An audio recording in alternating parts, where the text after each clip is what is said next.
હવે આપણે વાત કરીએ દિન વિશેષની।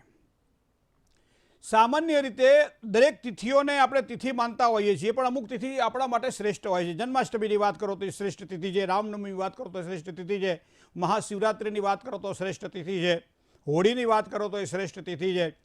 ઘણા બધા એવા બધા તિથિઓ છે। વૈશાખ મહિનાના સુદની ત્રીજની વાત કરો, અખાત ત્રીજી શુભ તિથિ છે। કારતક મહિનાના પાંચમની વાત કરો, શુભ તિથિ છે।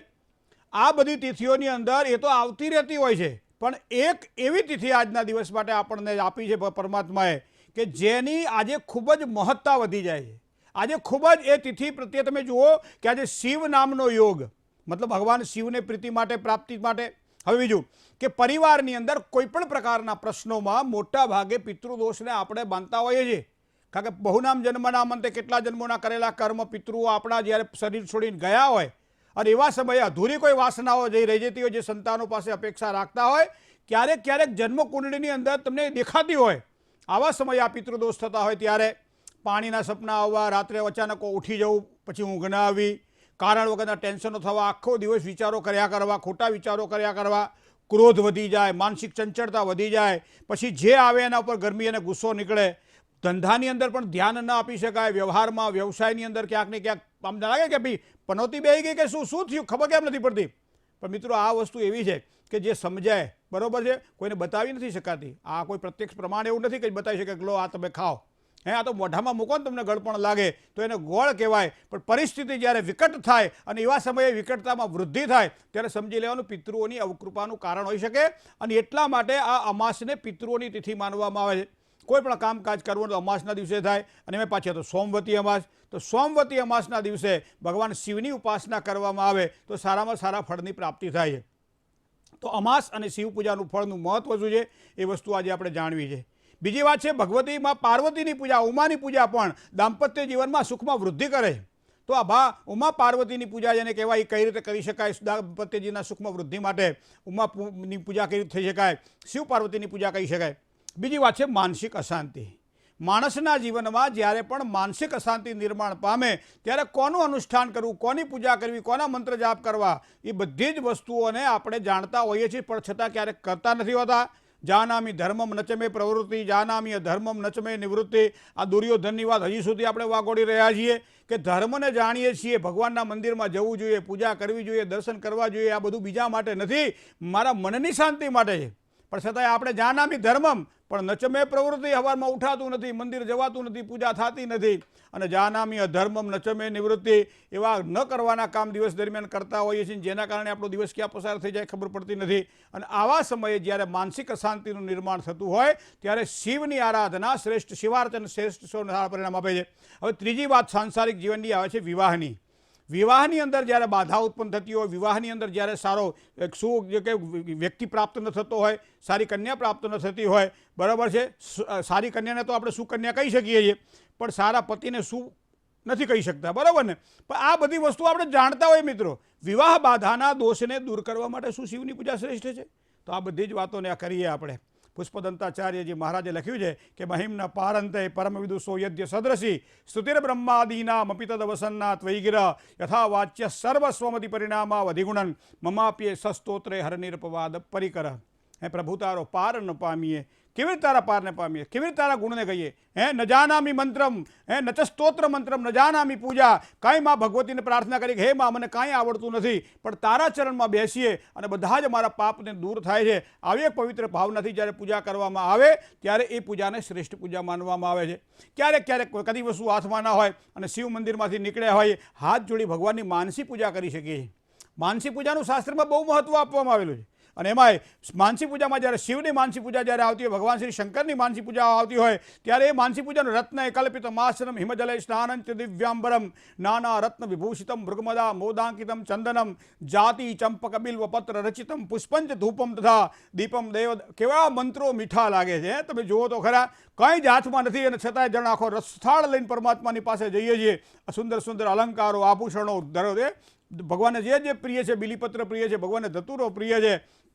જે કંઈ ઔષધો ભગવાનને પ્રિય છે ઔષધો લઈને જઈએ છીએ અને પત્રમ પુષ્પમ ફલમ તોયમ યોમે ભક્તા પ્રયશ્ચતિ જે ભક્ત ભગવાન પાસે પત્ર લઈ જાય પુષ્પ લઈ જાય ફળ લઈ જાય અરે કશું જ ના હોય ખાલી મનનો એક સારો સંકલ્પ લઈ જાય તો પણ પરમાત્માની કૃપાથી એની બધી બાધાઓ દૂર થાય છે ચાહે વિવાહ બાધા હોય ચાહે કોઈ પણ પ્રકારની ઘરની અંદર અડચણ હોય પારિવારિક કોઈ પણ પ્રીતિનો અભાવ રહેતો હોય સારા કામો યોગ્ય સમયે ન થતા હોય ઘરમાં ઘણા સમયથી કોઈ માંગલિક પ્રસંગો ન થયા હોય ઘરની અંદર ધર્મ કરવાની ઈચ્છા થાય હાલો સત્યનારાયણની કથા કરવી છે હાલો યજ્ઞ કરવો છે પણ પેલા પાપના પળો લાગી ગયેલા હોય એના કારણે ઈચ્છા ન થાય અથવા તો સારો એવો ટાઈમ ન મળે કે જેના કારણે આપણે આ કરી શકીએ અને એટલા માટે લખ્યું છે શાસ્ત્રમાં કે શિવે ભક્તિ અને શિવે ભક્તિ ભવે ભવે ભવે ભક્તિ ભવે ભક્તિ ભવે ભક્તિ સદા શિવે તો આ ભગવાન શિવના મહિમાને કેમ ઓળખશું ભગવાન શિવના મહિમાને કેમ જાણીશું આપણે કહીએ છીએ કે મૃત્યુંજય મહાદેવ ત્રાહિમામ શરણાગત જન્મ મૃત્યુ જરા વ્યાધિ પીડિતમ કર્મ બંધને કર્મના બંધને કરીને પીડા પામતો આ જીવ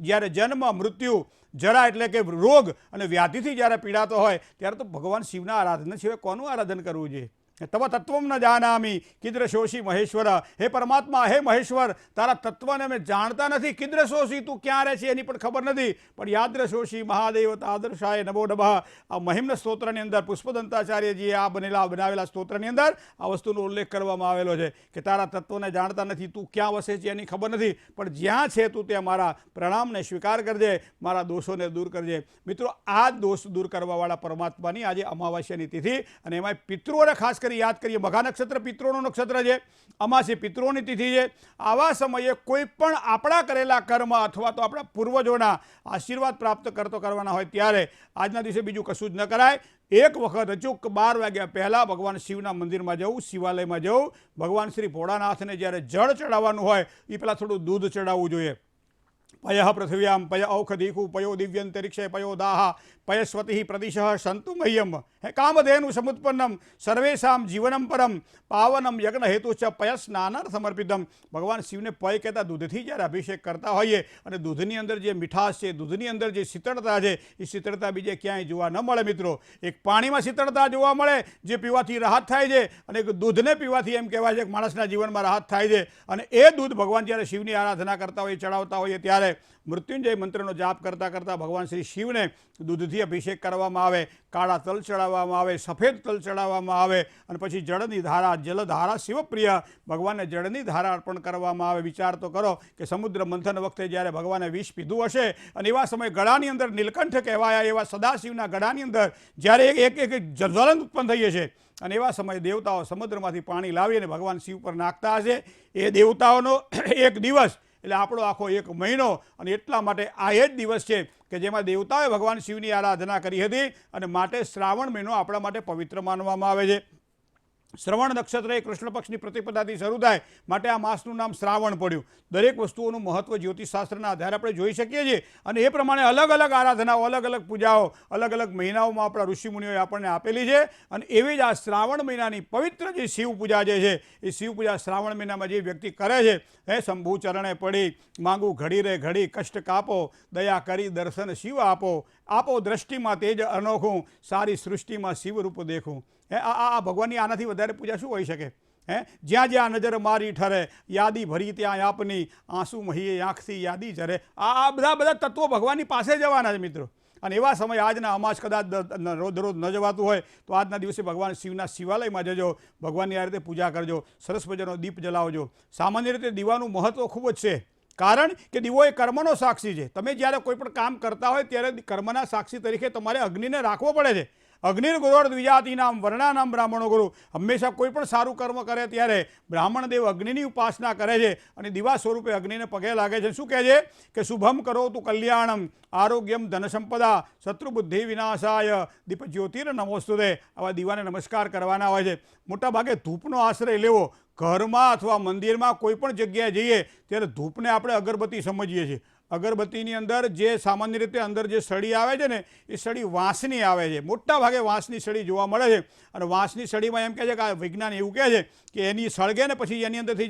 જે નીકળે ને એ થોડી દૂષિત હોય છે અને એટલા માટે અગરબત્તી કરતાંય ધૂપનો આશ્રય લેવો. કારણ કે ક્યાંય અગરબત્તી સમર્પયામી એવો શબ્દ નથી લખ્યો. ધૂપમાં આઘ્રાપયામી શબ્દ છે કે ભગવાન મારા ધૂપનો સ્વીકાર કરો. અગરબત્તીનો ક્યાંય ઉલ્લેખ નથી. એ તો આપણે આપણી સગવડતા માટે બનાવેલું છે, પણ સગવડતા હોય તે પછી અગવડતા પણ હોય. તો શરીરની શુદ્ધિ માટે જે શુદ્ધ ધૂપ મળતો હોય એ ધૂપ કરવામાં આવે તો ઘરની અંદર પ્રસન્નતામાં વૃદ્ધિ થાય છે. જીવનમાં વારંવાર નિષ્ફળતા મળતી હોય ત્યારે ધૂપ અને દીપ ભગવાનને અર્પણ કરવા જોઈએ. જીવનની અંદર કોઈ પણ કામ ગમે એટલી મહેનત કરવા છતાં ન થતું હોય ત્યારે ધૂપ અને દીપ પરમાત્માને અર્પણ કરવા જોઈએ. પૂજા સમયે ભગવાન શિવની આરાધના કરવી જોઈએ. હવે માનો પરદેશ જેને જવું છે, છોકરાઓને ભણાવવા છે, પરદેશ બહાર મોકલવા છે, વિઝા મળતા નથી, ક્યાંક ને ક્યાંક પરિશ્રમ કરવા પછી પરદેશમાં પણ સારી નોકરી મળતી નથી, આવા સમયે ધૂપ દીપ અને નિવેદ આ 3 વસ્તુ ભગવાનને અર્પણ કરે તો એની બધી મનોકામનાઓ ભગવાન શિવની કૃપાથી પૂર્ણતા પ્રાપ્ત થાય છે. કારણ કે ભગવાન શિવની ઉપાસના કરવાથી એમ કહેવાય છે કે હાથીનું પગલું જંગલમાં સૌથી મોટું પ્રાણી કોણ? તો કે હાથી. અને હાથીના પગલાંની અંદર બધા જ જનાવરના પગલાં જેમ આવી જાય એમ ભગવાન શિવની કૃપા થાય તો એ બધા જ દેવતાઓનો ત્યાં આશ્રય થાય છે. તો આવા ભગવાન ત્રિગુણમ ત્રિગુણાક આ ભગવાન શિવના જ્યારે બિલીપત્ર ચડાવતા શું કહીએ? ત્રિગુણમ. ભગવાન તમે 3 ગુણથી યુક્ત છો. ત્રિલોચન, 3 લોચન તમારા છે, બરાબર. ત્રિઆયુધ, 3 આયુધ ધારણ કરેલા છે, બરાબર. આવા ભગવાન શિવની આરાધના કરતી વખતે ખાલી સંકલ્પ એટલો જ કરવાનો છે કે મારી મનોકામનાઓની પૂર્તિ માટે પરમાત્મા તારા શરણે આવ્યો છું, મારી મનોકામનાઓની પૂર્તિ કરજે, ભક્તિ આપજે, શક્તિ આપજે, જ્ઞાન આપજે અને સાથે સાથે તારી પૂર્ણ પ્રીતિ પ્રાપ્ત થાય એવા આશીર્વાદ આપજે. કારણ કે અસિતગિરી સમમ શાત કજ્જલમ સિંધુપાત્રે સુરતરુ વર્ષાખા લેખીની પત્ર મુરવી લિખતિ યદિ ગૃહીત્વા શારદા સર્વકાલમ તદપિ તવ ગુણા નમિષ્ય પારમ ન યાતિ. હરિતારો પાર ન પામે, એ કોણ પાર પામી શકે? પણ છતાંય ભક્તિ કરી પરમાત્માની સમય જોવા પ્રયત્ન કરવો જોઈએ. અમાસે પિતૃનું તર્પણ કરવું જોઈએ. નજીકમાં પીપળો હોય તો પીપળે બેસીને પીપળાને જળ ચડાવીને પિતૃઓને યાદ કરવા જોઈએ. ભગવાન શિવના શિવાલયમાં જઈને ભગવાનને દૂધ ચડાવવું જોઈએ. મિત્રો, આટલું આજના દિવસ માટે કરી લ્યો. આવતીકાલે વિચારો. પણ આજનો દિવસ એટલો પવિત્ર અને મંગલકારી છે કે આમાં જે કંઈ કરીએ એ આપણા માટે જ છે. જય ગણેશ.